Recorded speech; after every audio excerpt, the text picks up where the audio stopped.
2,000 years have gone by since then, and that moment is repeated over and over again, each time Mass is held.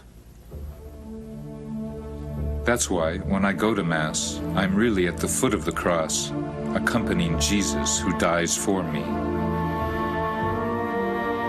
It is like going back 2,000 years in time.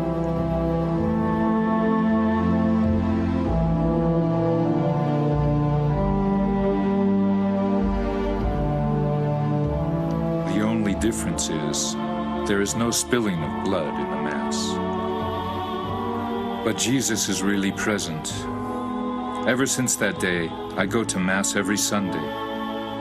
I can't get the image of all those cards out of my head, and Jesus dying on the cross for me.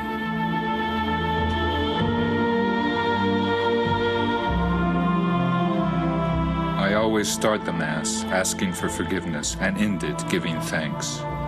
I ask forgiveness of all those cards that still arrive in my drawer. Now that I know where all of my acts end up, I feel thoroughly ashamed. But at the end of the Mass, I give thanks to Jesus for being so good, for taking on my sins and sacrificing himself before God the Father, so that I can go to heaven and be with him.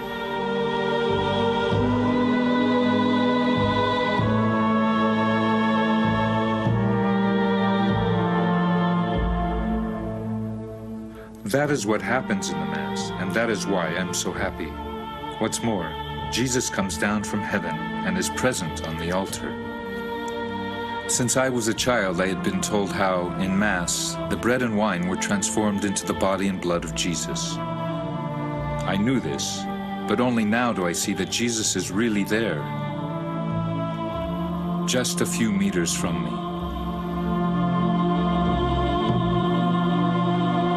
Before dying on the cross and ascending into heaven, Jesus wanted to stay with us in the form of bread and wine.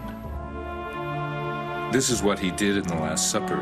Ever since that day, every time the Mass is held, the priest lends his voice and hands to Jesus to transform the bread and wine into body and blood.